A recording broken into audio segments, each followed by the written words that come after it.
Hi, sports fans, and welcome to our Pioneer Weekly Football Preview College Edition. We're going to take a look at Ferris State. Greg, coming off a tough loss last weekend on the road to Hillsdale, in kind of a murderous stretch for Ferris State. You've got starting with Saginaw Valley, then you come back and pick up a big win over Grand Valley, only to fall this past weekend to Hillsdale in kind of a heartbreaking fashion. What does the mindset of this Ferris State team have to be heading into this weekend's game against a Michigan Tech team that's no pushover on the road as well? I think they've, as best as they can, they've got to put last week behind them. Obviously, losing at the last second like that is a heartbreaker for anybody.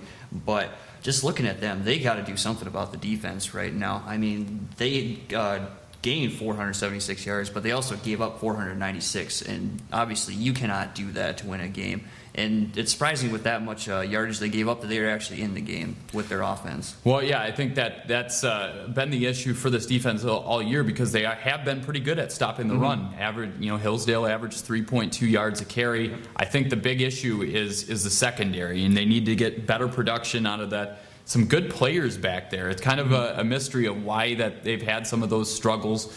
Against a Michigan Tech team that is one of the best passing teams in the conference, do you see that as being the key this weekend? I think obviously that's what the game's going to come down to. You've got Tyler Scarlett over there at Northern Michigan, and he can chuck the ball all over the field. And I think obviously looking at what the Bulldogs have gone through this season, they're going to test them right out the gate. And I think if they're going to come out with a victory, that's going to be the biggest determining factor right there. And they're going to have to shore up that defensive back end.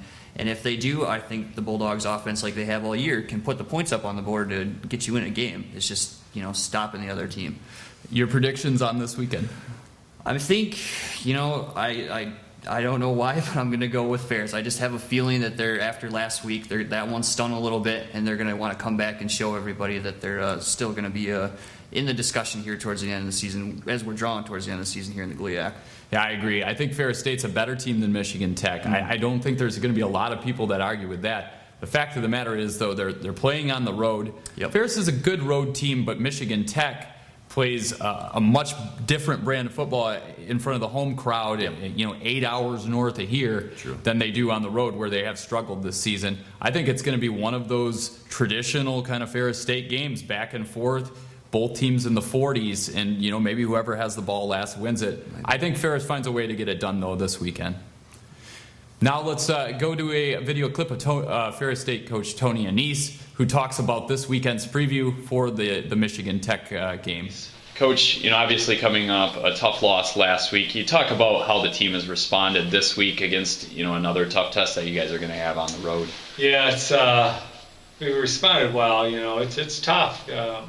This league is so well balanced, and if you look who we've played in the GLIAC North, we've played Saginaw first, who's still undefeated, then Grand Valley, who's a 2-loss team, and then Hillsdale, who's a 1-loss team, and now we play Michigan Tech, who's a 2-loss team. So, not a lot of teams that have losses, and we have that challenge in front of us where we've played the teams that right now are on the top of the GLIAC.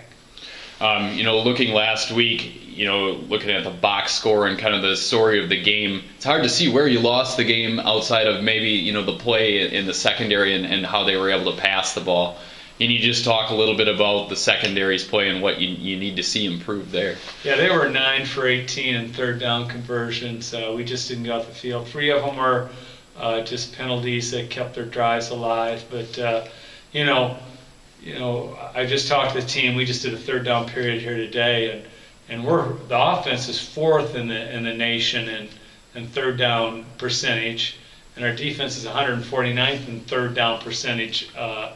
Getting off the field, and so we just need to get better at that. It's really been insane because we've got so many athletes and we've got the ability to get off the field in third down. We're second in the GLIAC right now in rushing defense, so we've done a good job with the running game. And when you get teams that are you make them a little bit one-dimensional, you think you got them, but we haven't really taken advantage of that.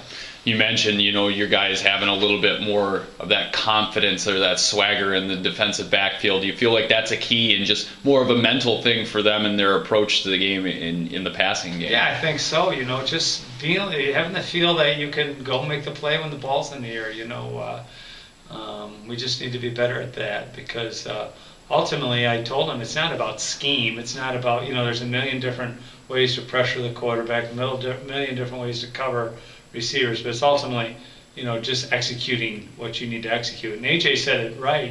We had some guys that started thinking about how they can, do something that really wasn't their job, and that's really where we ran into trouble.